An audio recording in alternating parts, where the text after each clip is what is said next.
books, then queue up, and these two wonderful authors are going to put personal inscriptions there and be available for Instagram photographs, I'm sure. There's Twilight Talks as well tonight, so this is not the end of the day by any means. We've still got a lot more fantastic brain food for you all to chew on and enjoy.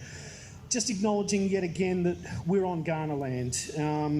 I'd like to acknowledge that this is traditional land of the Kaurna people and that we respect their spiritual relationship with country, and the more that we listen to Kaurna people, the more we learn about country.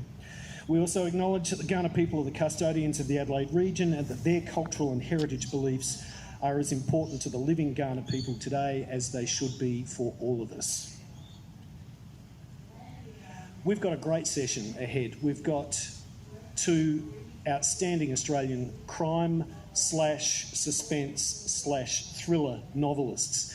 And it's probably worth broadening that name of that genre because it's no longer just crime fiction. It's starting to become a broader and more inclusive style of writing and a much broader and more inclusive type of audience as well. So could you please welcome Felicity Mclean and Michael Robotham. Thank you. I think the exciting thing about both of these authors, who are at different stages of their career, Felicity's first book, The Van Apfel Girls Are Gone, has already become a significant book on an international scale. It's particularly exciting to see a new Australian author get recognised internationally. Michael, whose latest book, Good Girl, Bad Girl, is, what are we up to, about 15? 14. It's 14. 14, sorry, I don't want to exaggerate. 14 books into the career. You're going to call me a veteran, aren't you? Oh, I'm so tempted. Don't you dare. Yeah, parenthesis, Michael and I have known each other since we were cub journalists together, so if there's a bit of a naughty repartees between us, I'm not deliberately trying to be cheeky. Actually, I'm definitely trying to be cheeky. But we'll move beyond that. These two books have both resonated powerfully on international stages, which is not the easiest thing to do for authors from an Australian standpoint. I'd like to start with Felicity first, and it must be an enormous thrill to be able to get this book heard outside of Australia. It's not an easy thing for an Australian author to do. It is a thrill. If I'm going to be honest, it's baffling. It really is baffling. So, The Van Apfel Girls Are Gone is a very Australian story. It's set in one of those close-knit suburbs, a bush suburb, back in the 1990s, and it's full of all those things we did in our Australian childhoods. So the kids are walking home from school and they're stopping at the milk bar to buy Sunny Boys or Bubble Bills, and they're running under sprinklers and having handstand competitions in the pool. And the mystery, so the disappearance of the three Van Apfel sisters from this very close-knit community, it all takes place in what I consider to be a really Australian childhood, a really Australian suburb, doing all those things we used to do in our summers. So I find it quite bizarre, wonderful but bizarre, that readers in other countries can relate to this. But my publisher in France said, what you have described is just my childhood growing up outside of Paris, which I thought was the strangest thing. But I guess there's something really universal about childhoods everywhere, about these kinds of communities where everybody knows everybody else's business, and there's always one person in the street that's a real busybody, and the kids have got secrets that they don't like to tell their parents, and all those sorts of dynamics and the friendships. So the girls in this book have a really close friendship circle, they're neighbours, and they spend their whole time going over to one another's houses and that sort of thing. So I guess those things are really universal about whether you're growing up in a suburb in Adelaide or in Southern America or the UK or wherever it is. I guess there's something universal about small, close-knit communities. It's interesting. There was a time where a typically Australian story wasn't going to resonate outside of Australia. And when Michael started writing his books, his novels, they were set in the UK. You'd spent a lot of time living in the UK and it made sense. But there were some uneasy conversations with publishers about what was or wasn't going to float as as a location that was going Yeah, to work in your books. Look, the truth is, I mean, in my bottom drawer, I mean, often get asked by my Australian readers when I'm going to set a book in Australia. You know, because I am Australian, I'm born and bred here, although I lived for 12 years in the UK. And I do have the greatest ever unpublished Australian novel in my bottom drawer. And now I've got publishers that would love me to pull that out, but while it stays in my bottom drawer, it will always be Australia's greatest ever unpublished novel. Hence I'm in no great hurry. But no, I mean, it's changed a lot, and I think we can thank Jane Harper, but it's not that many years ago that I had British publishers say to me that they would be happy if I set my books anywhere in the world except Australia.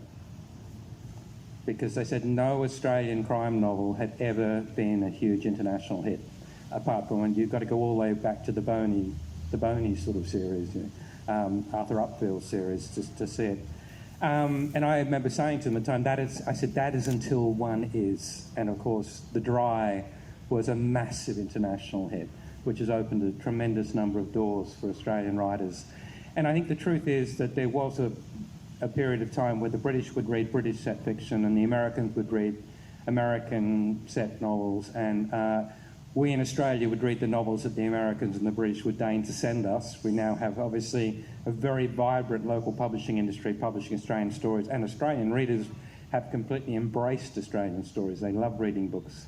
But the other great fact is that we love books set anywhere in the world. We're happy to read a great story set, you know, whether it be, you know, Hannah Kent, you know, Burial Rights or the Scandi noir novels or whatever. We are happy to read it, and it opens up new places for us. And as you say, as long as the story is universal, you know, as Felicity says, as long as it resonates with people, it doesn't matter where it's set, it can work. And interestingly, with my novel, when it was published in the UK, it was published exactly as it is in Australia. But when it was published in the USA, we had to translate it for local readers. So all the chooks had to become chickens, and the arvos had to become afternoons, and there were no more ice blocks, they were having popsicles. And I had a very long and detailed email exchange with my publisher in New York, who wanted to know exactly what did I mean by dummy. And could I send pictures just to clarify? It's interesting because even books like my books are set in the UK, and I go through the same thing for my American editions, and it even gets so far as I might mention a football team like, I don't know, Sheffield United or Nottingham Forest, and the American editor will say, "Can you make it Manchester United? We've heard of them." It's very limiting in that respect. Location's one thing, but I think central to both of your books, and especially a lot of Australian crime, is character. It's not the crime that's the hero at the core of the books. It's the people and your characters. The Van Apfel girls are a fascinating trio of characters, and their best friend, their girlfriend, who is the one who actually tells the story through her eyes and can't quite remember and isn't quite sure of exactly what she saw at that time. A really interesting set of characters. They're so forensically drawn, I could easily be convinced that they're based on a real situation or a real missing children's file, but that's not the case, is it, Felicity? It's not, no, it's definitely fiction. It's not inspired by any real-life event. This book actually came about in a really roundabout way. So, like Michael, I was working as a journalist and a ghostwriter, and then back in 2016, I was invited to be on a panel like this at Sydney Writers' Festival, and the panel was hosted by the actor Brian Brown, and it was held, there's a theatre in Bankstown in Sydney named after Brian Brown, and he does a lot of amazing things there, and the panel for the evening was called Creativity and Place. So it was all about the place of your childhood and how does that influence your creative process and your writing, and it was a really wonderful topic, except if you're a ghostwriter. So I was sitting on this panel in front of a couple of hundred people, and I had nothing to say because I couldn't talk about any of my books because they were all ghost written in other people's names. And I was sitting there with the playwright Nakia Louie and Zoe Norton-Lodge, who writes a lot for the ABC, and all these wonderful people. And they asked me to stand up and read something from one of my books that related to my sense of place. So I stood up and I read this scrap of an idea I had for a novel. And honestly, this was bottom drawer type stuff. This scrap of an idea was about 200 words long. It was not much more than a shopping list. And it was kind of roughly inspired by the bush suburb I grew up in. So I stood up and I read this thing out and I sat down and I thought, phew, I got away with it. And then they had question time.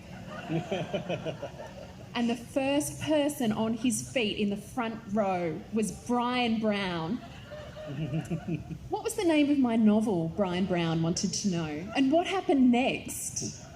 And so I was so embarrassed. I had to confess and say, look, this really, when I say work in progress, this is really a couple of hundred words. But I went away and I wrote the book. I was still working at the time, so I used to write between 5 and 7 every morning. And I sat down, it took me years, and I wrote about 2 years to write this thing. And when it was finished, I sent a copy to Brian Brown and I said, this is what you inspired, this is what you started that night. And he's been wonderful. He's been so encouraging and, you know, aren't Australian stories the greatest stories? And he's just been an absolute champion. But yeah, it really came about in a very roundabout way and not at all inspired by real life events. It's such an amazing, I mean, I was talking about, telling a Brian Brown story. I was at a party a few years ago and Brian Brown was there with Rachel and someone came up to me and said, Brian Brown really wants to meet you, but he's really nervous about coming and introducing himself. I remember thinking, are you kidding? I said, that's Brian Brown. You know, he said, no, he's a big fan, but he's a bit shy. And so he actually fled when I said, I'll come and see him now. And I could sort of see him saying, and I actually went on set when they were filming Palm Beach with a signed copy of a book for him because they were filming quite close to my house, and I went up there with a signed copy for him. But he's a charming man, but he's really shy, you know. I'm going to interject here with a lovely little Michael Robotham anecdote as well. In 2015, Michael, and this plugs into this great achievement of Australian crime novelists getting recognised on the world stage. In 2015, Mike won the Gold Dagger Award, which is the UK's crime novel of the year.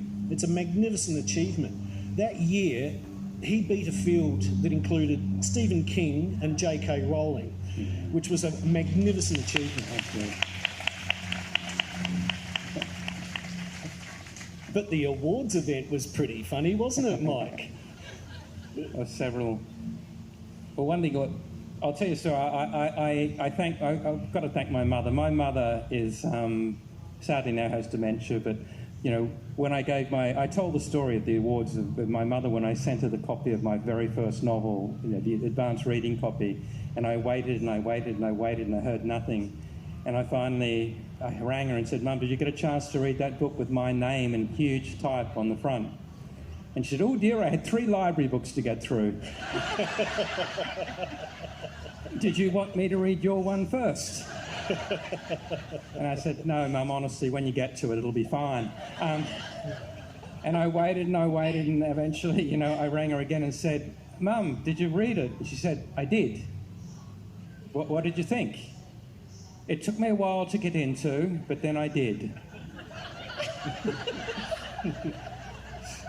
I wanted to put that on my website beneath the Washington Post review and the New York Times review. Author's mother, it took me a while to get into, but then I did. And she then said to me, well, what are you going to do now? And I said, well, Mum, you know, this has been published in 23 languages. They want me to write another one. Or do you think that's wise? Perhaps you should rest on your laurels. And so I sort of held up the trophy at that point and sort of said, Mum, I didn't rest on my laurels. So there, and I came off stage, and I had no idea that J.K. Rowling was in the audience. And so everyone was congratulating me, and someone grabbed me and said, Joe wants to meet you. And they kept dragging me, and I'm trying to answer questions, and they kept dragging me, and said, Joe wants to meet you, Joe wants to meet you. And finally, I got really annoyed, and I turned around and I said, who the fuck is Joe?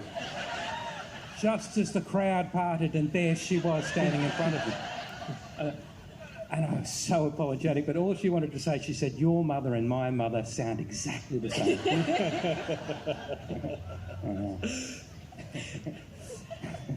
It's interesting, the crafting of the writing. Both Michael and Felicity have had similar careers. Newspaper journalists that have then gone on to become ghostwriters, that have then gone on to become novelists. How difficult are the transitions? How difficult is it to change gears from one to the next to the next? Felicity? Changing gears between ghostwriting and novel writing, I found surprisingly easy, actually. I guess when you're crafting somebody's story, because when you're ghostwriting, more often than not, you're writing somebody's memoirs, their life story. So you do have a complete plot. In that sense, writing a novel is different. I liken it to doing a jigsaw puzzle when you're not sure you've got all the pieces in the box. You're kind of flying by the seat of your pants a bit. Whereas when you're writing somebody's life story, you know all the things you have to fit in. You've got 90,000 words, you did this, achieved this, did this, and now we're up to here. So you can structure it. So in that sense, I guess ghostwriting is slightly easier. I may regret saying that. But in the sense that you're capturing somebody's voice, their character, that is very much like writing fiction. Mm-hmm.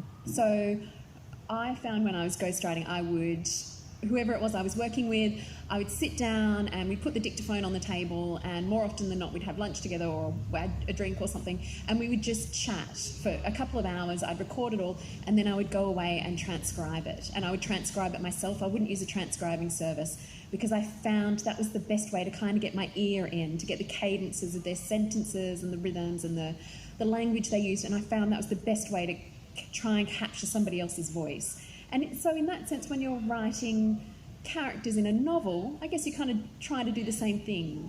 What can I tell the reader about this character that will make them like them or understand them or not like them, or you're doing all the same sorts of things. So in that sense, it's not that different. No, very true. I think it's all about, I did 15 autobiographies for people in the end, for the great and the good and the less good. Thank you, Rolf. Bet you he didn't tell you everything, did he? Yeah. Where was that chapter? He left one or two little details out. But it is about, it's about capturing voice, as you say, and I used to think it took about 60 hours to interview someone's life out of them, and then transcribe it took another probably 180 hours. And then if the ghostwriter does his or her job well, then no one will recognise our fingerprint on the story. It will look and sound and feel. I mean, someone that has known that person their entire lives will go, oh, God, that sounds just like them. And then when you write fiction, so much of my fiction is told in the first person because having done 15 autobiographies, I'm very comfortable with first person. And it's about creating fictional characters that live and breathe in my imagination they're just as real as those real people that I was working with. And I think ghostwriting was a great training for that, capturing voice. And just as with the ghostwriting, the moment comes after all the transcribing's done, where you have to write the first line, and you either know that's not their voice yet, no, that's not their voice, and the moment will come where you write something and go, that's the voice. And I find the same with fiction, is when I come up with a new character, it takes me a while to find their voice. And I used to joke, and once you've got it, it's like, I used to joke that having done Jerry Halliwell's autobiography, that I could have written War and Peace and made it sound like Jerry Halliwell. Not a book with huge commercial appeal, I know. But yeah, once it's in your head, it's about getting the voice out of your head to move on to the next project, because it's a new voice you have to work with. It's interesting with both of your writing styles. I can see the journalism at the core of it as well. It's quite forensic, it's detailed, it's really plausible. I think that's the thing, is that there is enough fact and detail in there that your stories become very livable and very plausible. They're not just mad fantasies that are created only as fiction. They're very much rooted in reality. And I think, well, tell me if I'm right or wrong, but I think that's a very journalistic trait that lives and breathes through your writing. I'm not. Some people love reading crime fiction that is high concept. It's like, people that love Lee Child, they're happy that, to see Jack Reacher single-handedly, take a bullet in the stomach, but because his stomach muscles are so strong, the bullet bounces off, and single-handedly sort of save the world. Like that James Bond, Jason Bourne, Jack Reacher style book, which you have to suspend your belief. Whereas I think, well, Felicity, I'm not going to speak for Felicity, but I'm certainly trying to write a book where people are thinking this could really be happening. I'm reading because I'm writing in the first person present. This could be unfolding as I'm reading it. I believe these characters. I believe this setup, and therefore that's why so much of it's set in real places, and I have to have walked those streets, and I have to have been to the point where they lawyer my books, which is unusual for fiction, and they'll go, that house there, and then you mention, is it a real house? And I'll go, yes. And is it on that corner that you described? And I'll go, yes. And they said, well, you have to change it. And I said, why? And they said, well, you've just put 3 bodies in their front room and someone lives in that house. Too much detail. Yes, too much detail. Felicity, what about for your own journalistic learnings, tools, background? Is that informing you as a novel writer? Yes, I think it is, and I agree. As a reader, I like the sorts of books that seem realistic, that aren't... I mean, there's a time and a place for the James Bond style where the bullets do bounce off, and I enjoy that too. But what I really love as a reader is recognising things in books. And it doesn't necessarily have to be a place I've ever been to, but just some sense of, that's an essence of family life I can recognise, even if that is set in a country I've never been to. Or that's a relationship quirk that I've seen people do that, or my mother does that to me, or whatever it is. I think there's something lovely about reading books and recognising something of your own life, no matter how different it may appear. And so that's what I like to capture, that's what I like to read, and that's what I tried to capture in my books, that sense of universality. I think that's fun as a reader. Yeah, terrific. It all comes to the core of trying to write characters that are believable and have lives. Michael, you've had a fantastic couple of characters that have emerged. You've had Joe O'Loughlin, who has lived through nine books. I treat him so badly. Yeah. And he's got Parkinson's disease, and that's taken more and more control of his life through those 9 books. And he's been an extraordinary character who your readers have come to really love and cherish, and there have been amazing adventures. Now, with this book, we've got a brand new character, Evie Cormack. She's extraordinary. She is one of the most fascinating new figures I've read in a book for a while. Where did Evie come from? Evie, I don't know how many people here would have read Good Girl, Bad Girl, but Evie is a very damaged child who's found hiding in a secret room where a man has been murdered, and they believe that she's lived inside the walls for weeks and weeks following his death until she's discovered, and she refuses to reveal her name. So the name Evie Cormack is given to her by the courts. Nobody knows her name, nobody knows her age. They never managed to identify her through DNA. But Evie has this ability to tell when someone is lying. She's known as a truth wizard, which I know sounds very J.K. Rowling, but they do exist. I'm assuming most people here, we've got a 50-50 chance of... I could be lying to you right now. You'd have a 50-50 chance of saying whether I was telling the truth or not.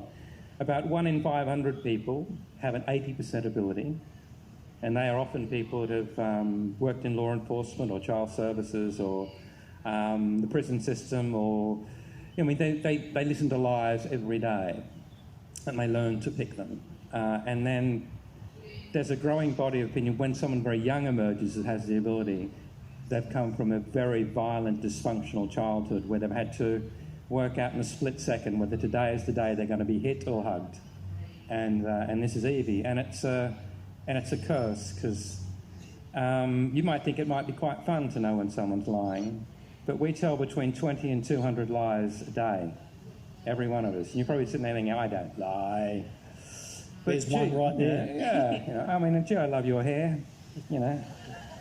You haven't aged a bit. I'm 5 minutes away. I only had the one beer. I bought it on special. I've read the terms and conditions. I mean, we lie for all the right reasons. You know, married couples lie to each other once in every 10 interactions. Unmarried couples, 1 in every 3. Teenagers lie all the time. Newborn babies learn to fake cry before they're a year old. 2-year-olds learn to bluff. By 4, they're accomplished liars. By 5, the lies have become so big they realise unless they tone them down, no one will believe them. Lying is so ingrained into our, you know, it's how we keep our... If we did not lie, we would never keep a family or a relationship together. So knowing all of that, knowing that you are all, and we are all, a bunch of liars, imagine for a moment that you can tell when someone's lying to you. So even something as simple as "I love you" becomes an incredibly damaging statement if you know it's a lie.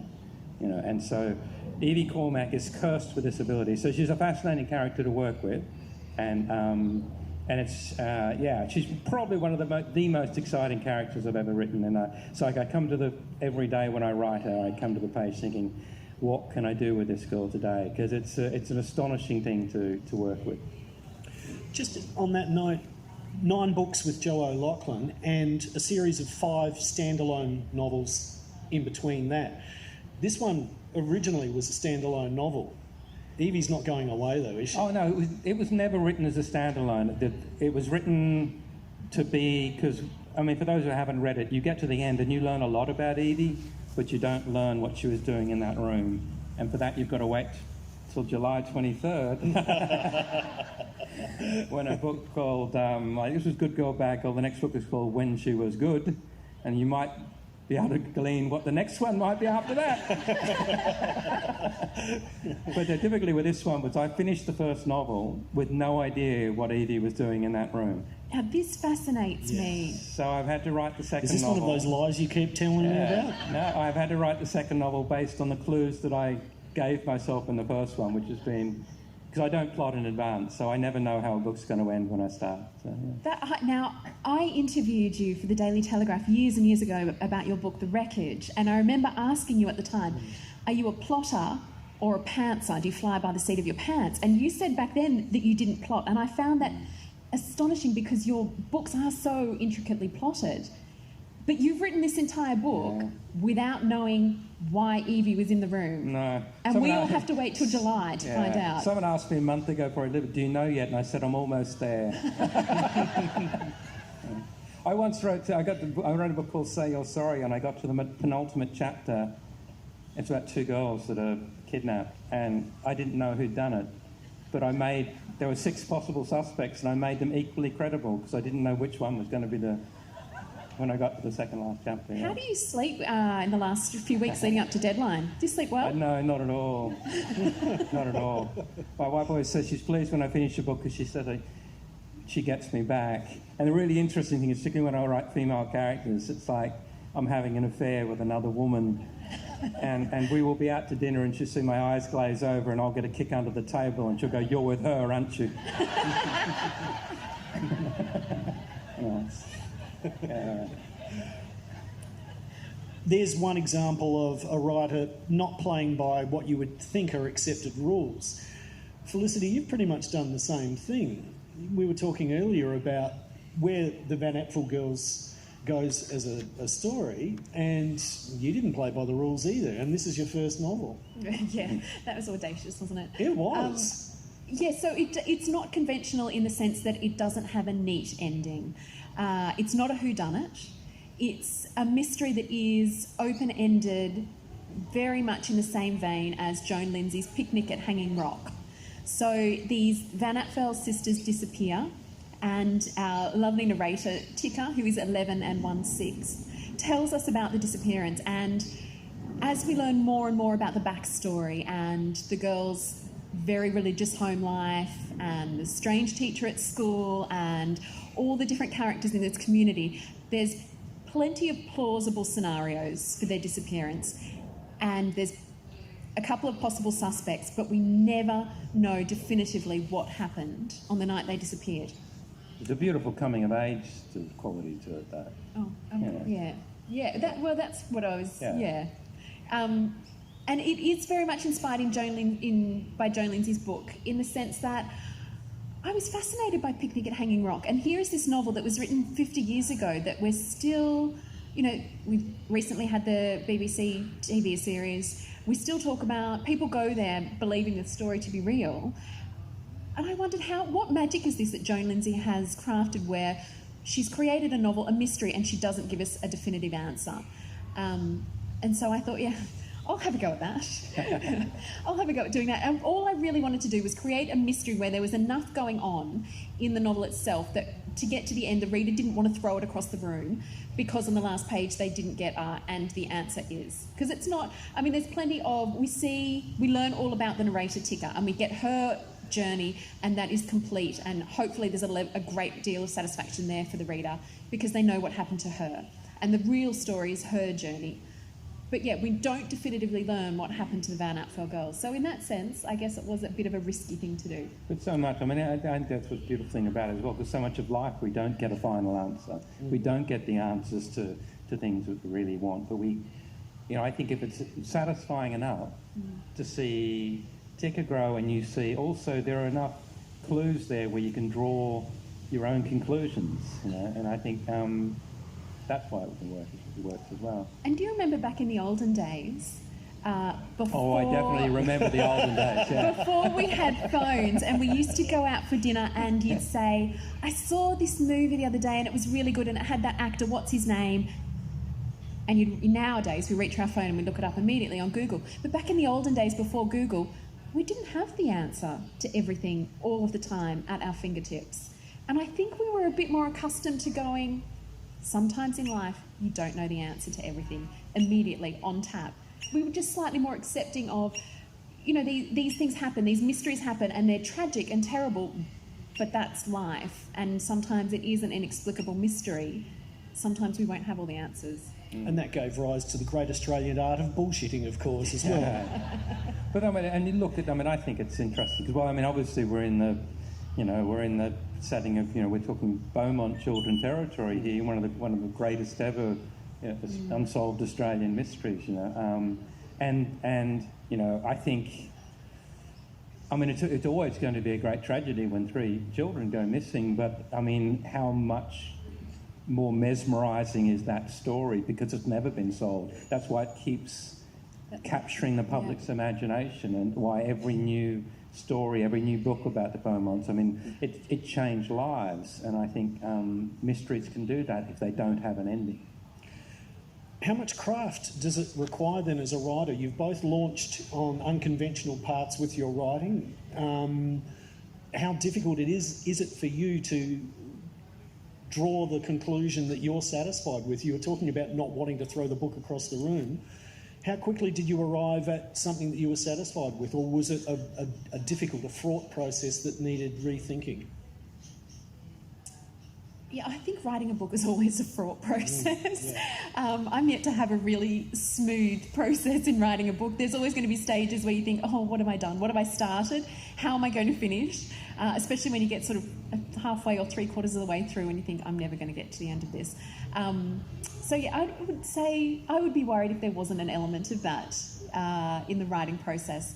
And mine was quite slow in that I was only doing it part-time. This was a project book.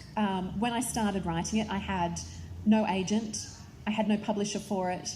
I had no expectation that it would ever be read anywhere by anyone other than myself and maybe my Brian husband. Brown. And Brian Brown. So it was a slow process.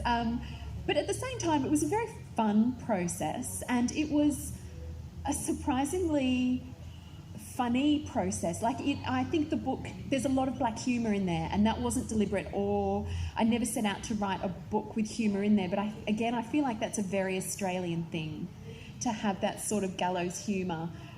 This is a tragic story, this is children going missing, and then all of a sudden you've got Mrs. McCausley, who lives at the top of the street, and she sells Tupperware, and so she's going into everybody's house to get all the gossip and find out, and she knows more about what's going on than the police investigation. So once you've got a character like Mrs. McCausley or Mrs. Lantana, who runs the vigil for the missing girls, because she normally runs the P&C and the canteen and the school uniform shop, so she's very organised, Mrs. Lantana, so she's an expert at running vigils for missing children. And once you've got a few characters like that in there, it does become quite a fun process, even though it is a tragic story. I feel as though every time I write a book, I've forgotten everything I've ever known about writing, and so you start climbing that mountain, and because, again, not being a plotter, it's like climbing a mountain and only being able to see the rock face in front of you, and you just keep climbing and you hope there's a top to get to, and you can't see it from where you are, you just have to keep climbing and hope you get there. And so I don't think the writing gets any easier, and I've yet to meet a writer who hasn't fallen out of love and grown to hate the book they're writing many times in the process, thinking, what possessed me, to even think that this was a good idea. That happens all the time, every writer. I remember Tom Keneally told me that when I first met him. He told me that he felt as though halfway through every book, it was the worst book he'd ever written, and he couldn't see any point in finishing it. But he had to finish it, otherwise the publishers wouldn't give him any more money. Interestingly, with your work, Michael, there's great craft involved as well. In that process of sort of loving and falling out of love and falling back in love with a work, the one thing I've been delighted with reading your books, and I think most readers are as well, is your craft of tempo. As this book, this is the secret of page turners, I suppose, in that the tempo of the language, it starts in a slow and methodical way.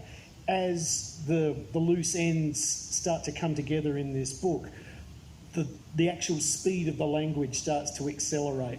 The sentences, the paragraphs get shorter. I'm just bloody relieved to have an ending. But you don't know what the ending is. You're writing to downhill run. The reason it gets faster towards the ending is I'm starting to get an idea, and you've solved it finally. It's really look. It's funny. I think people often ask me about this idea of pace, and from a reading point of view, what will take you a night to read has taken me several weeks to write.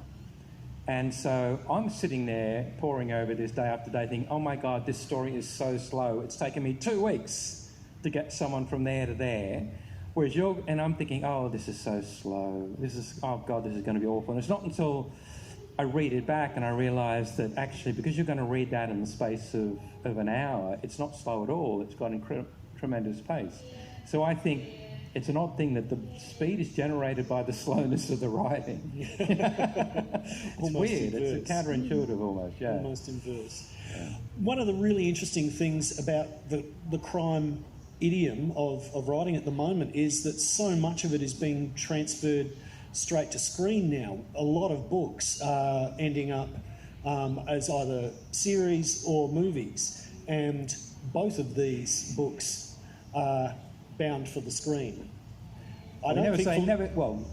Potentially.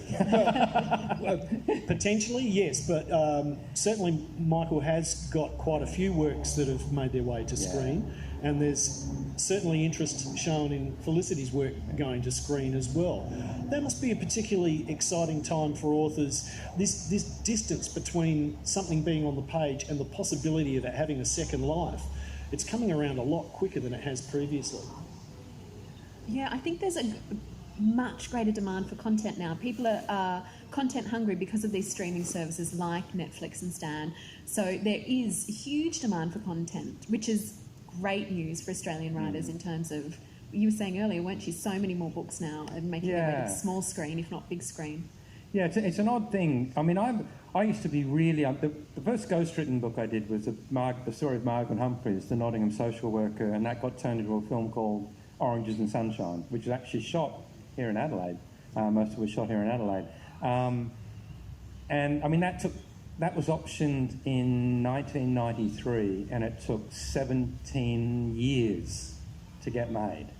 Okay, so that's what I mean by, that's how long it can take. And so you don't sort of hold your breath for those things, because often they're optioned, but they're not made.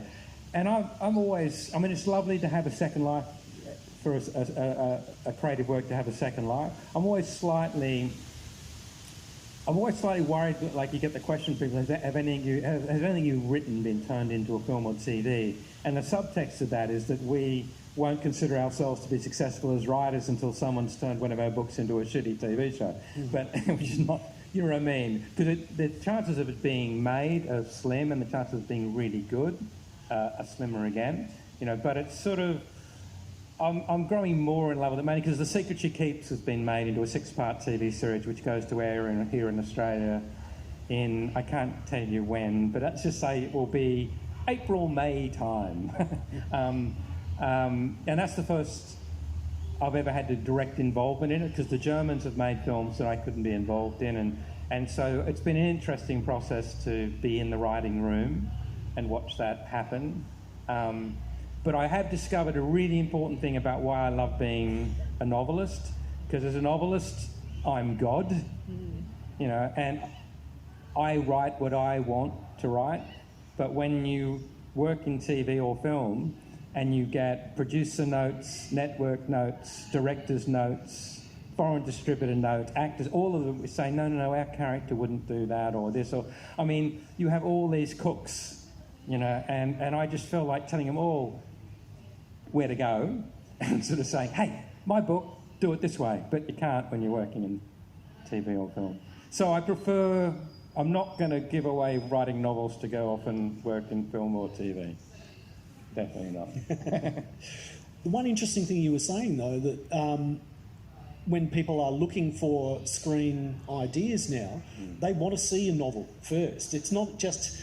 They're not just looking for a sketch of an idea that can be fleshed into a television series. More and more. There's actually more respect and a desire to see the finished novels. A lot of production companies are saying that if they have a novel, it's a lot easier for them to get funding and get someone interested if they're going to do something based on a novel. Whereas if someone comes up with an idea, and really it's just an 11-page idea or pitch, the money people and the networks aren't as willing to go for that. They want to see a physical book, and they feel as though the story's already fleshed out and they can understand the characters and it's all there for them. And so it does help to have the novel. And even though Felicity can't tell us anything, do keep an eye on the screen. Yeah, watch this space. Yeah, the Van Apfel girls might make an appearance sometime down the line. That's looking very likely, I think. Before that happens, there's more writing from you as well. This first novel is now leading to the next piece of work, and congratulations. I think it's always exciting when a new Australian voice has that ability to get to the next piece of work. Tell us what's happening next. Yes, so I am working on another novel at the moment, completely separate, not revealing where the Van Apfel girls are, completely separate setting and everything, and it is hopefully, it's early stages yet, hopefully it'll be out maybe mid next year with HarperCollins. Thrill? Crime thrill again? Yes. Looking at sort of police corruption in the years leading up to the Royal Commission in the 95 to 97. Interesting. Now, what's interesting about this as well is we're starting to see a league of female crime writers in Australia starting to emerge. And it wasn't that long ago that it was pretty much an all-male domain. It's suddenly, the whole scene has changed and morphed in different ways. And that must be exciting to be at the centre of that changing. It is a good time to be a female crime writer in Australia. You were talking earlier about Jane Harper, and I think she really has... I mean, there's a lot going on in the industry. The Sisters in Crime, which is an organisation in Melbourne, have a Davitt Crime Award for female crime writers in Australia every year. And when they started the award, I think it was back in 2001, they had 7 entries, so 7 crime novels written by females in Australia. Last year they had 127 entries. So a female crime writing in the country is really, there's so many new names and taking it in new directions. It's a good time to be writing. It was, and initially I sort of understand, I know the Sisters quite well, Sisters in Crime. One of the reasons they set up those awards, because it's changed a lot over the last sort of 10 years, but there was a time when it comes to the Ned Kelly Awards that more people called Peter had won that award than women had won the Ned Kelly Awards, because Peter Temple had won it sort of 5 times and Peter Chorus and had won it several times. And now that's changed. And now there are more, I think, the entries for Ned Kelly, there are more women writers writing crime than there are men that are entering, which is great. Really long overdue. So is it getting pretty lonely being the senior white middle class guy? What I hate most is this idea of being a vet. I feel like I'm just starting, and yet now I feel like all these incredibly bright, talented young writers are coming through, and it's very hard to, I'm, every time someone suggests lifetime achievement, I have to ward them off with a crucifix. No! Not happening. I only just started. Very much so. And so, for you, Michael, where next? There's the new book, as I mentioned, When She Was Good, is out in July. And I'm working on one for the year after that, which will be a standalone, and I'll go back to Evie Cormack and Cyrus Haven after that. But and some other TV news. World Productions, who made Line of Duty and the Bletchley Circle in the UK, have bought the Joe O'Loughlin series to turn that into a UK TV series. So yeah, it's what was I say? Well, it's extraordinary. I mean, it really shows for every writer, the piece of work that you get to hold up is almost like yesterday's news in your mind, in the fact that there is always so much that you're working towards, that you're working on. There is always many pots on the stove at any one time. Yeah, often you're sort of working on, we're talking about books that we wrote 2 years ago, like Good Girl, Bad Girl, sort of 2 years ago that I started work on that. So you're always ahead of the game. And that's why the readers that you meet at festivals like this know so much more about your books than you do. They're talking about characters and things that you can't remember. In the green room, turned around and he sort of said, I didn't appreciate you calling that particular character Felicity, and I looked at her blankly going, what? And and I'd completely forgotten I'd called the character Felicity. It's sort of, yeah. And it's worse in foreign translations, because often you're travelling, you're touring in Europe for a book you wrote 5 years ago. Yeah. And you have no recollection, really. I mean, it's really... So I must admit, I remember Joe O'Loughlin when I was writing that, I wanted to find out a way of getting he and his beloved, his wife, Julianne, back together again. And I wrote 30,000 words about how Julianne's father would be in terrible trouble or have been attacked or killed, and Joe would have to come in. And then I decided to reread The Suspect, the first novel, where I mentioned that Julianne's father had committed suicide when she was 12. And readers are so eagle-eyed at picking up. I mean, that's an easy thing to pick up, but I mean, it's when they pick you up on a sort of detail that you think, how on earth did you know that I gave her green eyes 4 books ago? I mean... Yeah, astonishing. They pay attention, Michael. They really, really do. They're all pedants. We've got an opportunity where we'll be able to take some questions. There's a central microphone if anyone would like to come and ask our 2 great crime novelists some questions. To both of you, this whole area of crime fiction, where's it heading, and what's the future? To me, it just seems like it's morphing and shaping in quite different ways from where it was a decade ago. What are your thoughts, Felicity? Yeah, and I think crime fiction is a really broad church. I mean, you could argue that so many titles these days come under that umbrella. And I read recently, I think it was 48 or 49% of Australian readers would call themselves crime readers. So we're talking about huge numbers of readers and huge numbers of books, I think. And of course that includes non-fiction as well. Like there's some wonderful non-fiction crime books. It really is a very broad church. I think it shows up in the podcasts that we've got too as well, the phenomenon of crime, true crime podcasts. Look, it is the biggest genre, it is the fastest growing genre. I mean, it comes down to, I always find that we live in one of the safest, most wonderful countries in the world, and, per head of population, it's no more dangerous now than it's ever been. The only thing that's more dangerous is kids riding a bike on a road is more dangerous because there's more traffic. Really, there are no more children snatched off the streets, and there's no more murders now than there were per head of population ever before. But we do love investigating the dark side of our psyche and putting ourselves into those sort of stories. And the wonderful late great P.D. James sort of said that, she believed we were all capable of murder. In the right circumstances, pushed hard enough, we were all capable of pulling that trigger. And it's that little bit of darkness that fascinates us when we read. And as I said, it's not about, blood or body counts. It's about, it's like in classic, in your novel, it's about suspense, it's about mystery, it's all those other elements as well that we love.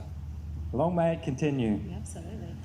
Michael's such a nice guy, and yet such awful and cruel and hideous things happen. His wife calls his writing room the cabana of cruelty. Yeah, that was my daughter's. My daughters used to. I used to work in. They used to refer to my basement office in our previous house as Dad's pit of despair. And then I moved to the mezzanine of misery, and I now work in the cabana of cruelty. Cruel but fair. Thank you. Could we take a question, please?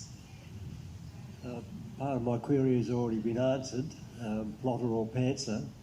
So, given that it seems that you're both pantsers, do you have a strategy for arriving at a satisfying conclusion, not knowing what it's going to be in advance? And secondly, do you have any specific criteria that you follow to maintain suspense? Yeah, that's a really good question about plotting and pantsing. And I guess it comes down to, is it satisfying? I always, even if I don't know what I want to happen at the end of the book, I know what I want the reader to feel. So I want to create a sense of mystery, or I want the reader to feel revenge, or I want whatever it is I want the reader to feel. I know what I'm heading towards. So that drives my plot, and that also drives every scene. I want to get a laugh out of the reader in this scene, or I want them to understand this much more about the character, but I also want to evoke this emotion in the scene. So that really drives my plotting, is what do I want the reader to feel. Yeah, no, it's funny. Well, this is almost the opposite to Felicity in the sense that I know that if I have a missing child, that child has to be found. I don't think I could finish a book or leaving it unresolved. Or actually, I certainly couldn't finish a book having that child, have people invest 400 pages to discover the child's been dead all along. That would be a real downer.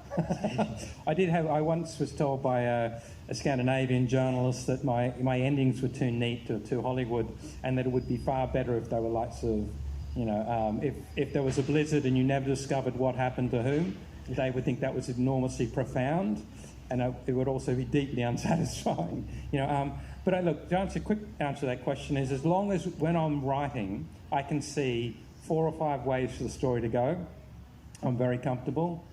The moment I get to a point where I can see only one avenue for that story to go, I get very uncomfortable and nervous, because if that's off a cliff, if there's no going back, I'm throwing a lot of material away. So as long as I can see that, okay, that didn't work so well, I can go this way, I'm fine. It's a bit like, it's E.L. Doctorow once said you can travel 300 miles at night only being able to see as far as the headlights in front of you. And so it's when you write without a plot, it's like that. You're writing seeing just what the headlights can show you.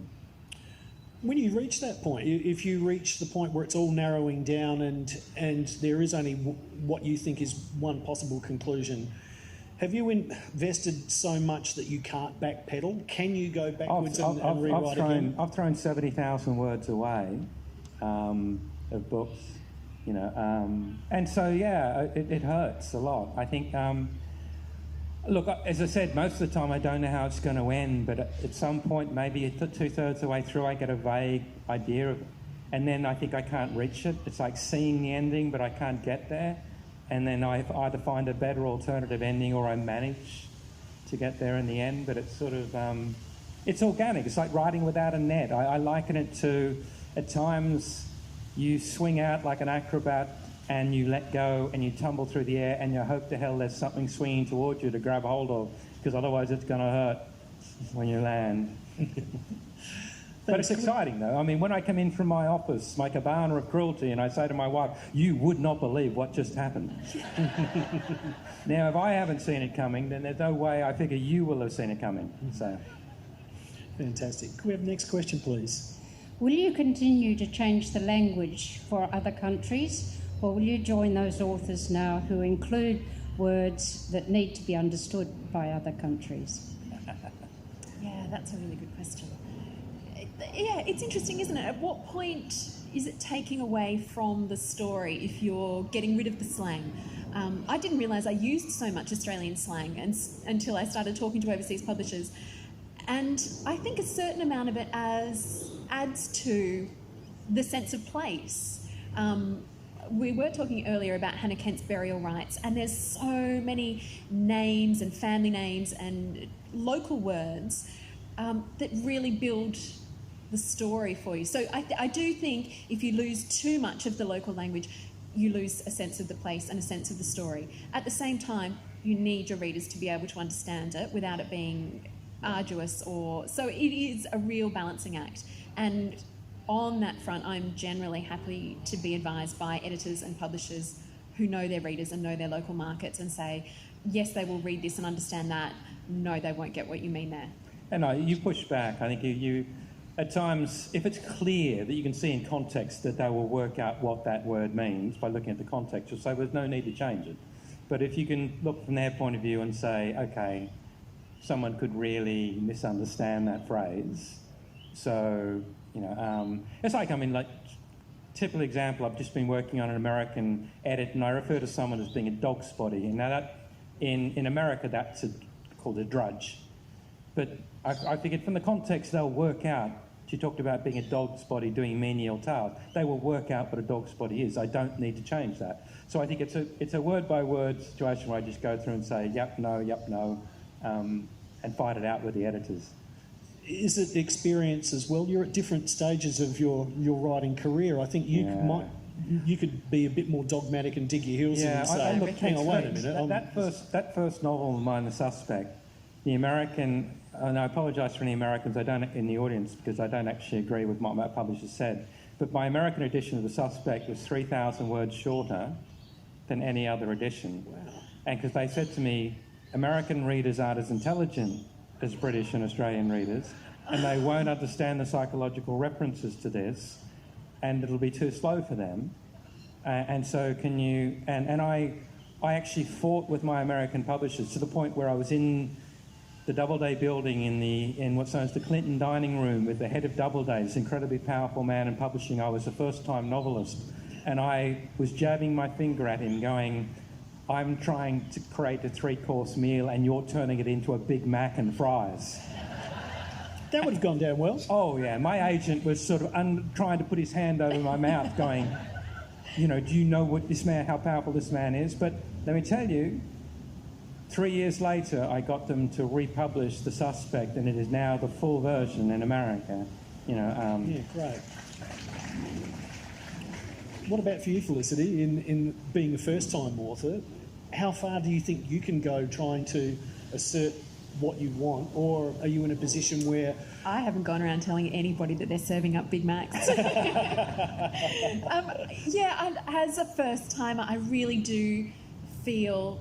And I guess that's where you surround yourself with good people and publishers that you trust and editors that you trust and agents that you trust to advise you on those things. It's like with covers as well. When they present to you and say, this is what the cover of your novel is going to look like. If you really hate it, you can have this, but we very strongly recommend this. They don't give you 10 to choose from. They give you 1 or 2. I don't know. You probably choose your own. And you just... I certainly felt... very happy to be advised, because these were people who are producing book covers all day long successfully for their own readership, and they understand the readers so much more than I do on that level. I'm really happy to take advice on things like covers. I mean, that's why you're with a publisher. You think they've got to add value. I mean, you've written the book, but their job is to put the best cover and title, and that's why, I have fights over titles all the time, and particularly because, the Americans want to call it one thing and the UK want to call it something else, and it's got to be the same, particularly in this days of global sort of the internet and marketing. You cannot have a different title. I did it once with a book called Lost, which the name was changed to The Drowning Man in the UK because the TV series Lost came out just as the book was coming out, and it created confusion. And to this day, I get readers that pick up The Drowning Man thinking it's a new Michael Robotham novel, and it's one that they've already read, or they order it in from overseas and things like that, and so it creates enormous problems. But ultimately, you don't push back too hard. It's what they do. It's what they're supposed to do. Yeah, terrific. Next question, please. So obviously we've covered the fact that you're pantsters and don't tend to plot your stories out. But what sort of research do you tend to do in the lead up to writing? Yeah, I live in terror of anybody ever going through my Google history because the things they would find on my computer are just strange and obscure and weird. I do all sorts of research. A lot of it is, you'll read something in a newspaper and that will send you off down a rabbit hole, and then you'll be Googling something, and then you'll be looking through old case histories or reading police handbooks or all sorts of strange things. And then I get to the stage where I have sort of the bones of my story and I'm just looking for scenes, and I had somebody come for dinner and I was really stumped on this. I needed something to move things along, and he was telling me how he had seen a family friend sleepwalking along the side of a busy highway, and he'd had to stop and pull over and get this girl and wake her up, and I said, that's what I needed, was a sleepwalker. So that went into the prologue. So all ideas and research and information comes to you from the strangest places. Yeah, look, I think you can fall in love with your research. You can fall, and the internet's the greatest tool ever invented for writers, and also the greatest waste of time ever invented for writers. And I think I do enough research to know that there's not some major sort of potential failing in my unplotted novel, that the premise at least stands up. And then I tend to do the research after it's written, and I'll go to my forensic guy and sort of say, and he'll go, no, that wouldn't happen. And you go, okay, what would happen? Because otherwise, I've seen too many writers that keep changing their plot because of some new detail, some beautiful little juicy detail, and then can I squeeze that in? And you can see those stories where too much research has been squeezed in. They rattle and the story gets lost in all this wonderful detail that they decide to cram in. Michael, you've also got that added responsibility. You've given Joe O'Loughlin Parkinson's disease, and so therefore symptoms and cause and effect of Parkinson's disease, you've needed to be accurate, and you've been very responsible. I was never supposed to write a series. I never intended to write a series. What idiot would give their main character Parkinson's if they thought they were going to write a series?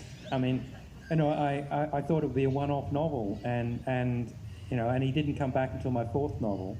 But then I felt, duty-bound to do every bit of research I could and to try to make it as accurate as possible, a portrayal of the disease. And I get a lot of people that are sufferers and carers who read the books and send me emails, and it's been very gratifying. Thank you very much. We've got time for one last question. Thank you. Hello, this is from the live stream audience. This is from Hayden. They ask, can you get around the Oz slang changing by including an explanation directory? Peter Temple refused to actually change the broken shore or truth. He refused to take, but he did agree to put a glossary. But he insisted that he write the glossary.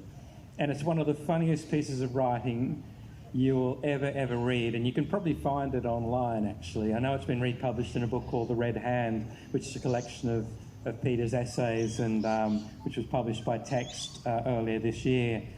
But, his descriptions of what a sanger is, and all the typical Australianisms are just hilarious. And I think that's one way to go. He simply refused to change a single word for an American audience. That's great. Ladies and gentlemen, please thank two fantastic Australian novelists, Felicity Mclean and Michael Robotham. They've got brilliant books that are available from the book signing tent. Please buy them, enjoy them, and I'd like to thank them both for being very generous with their answers about the craft of writing today. Thanks very much and have a great Writers' Week. Thank you, David Sly. Thank you, David.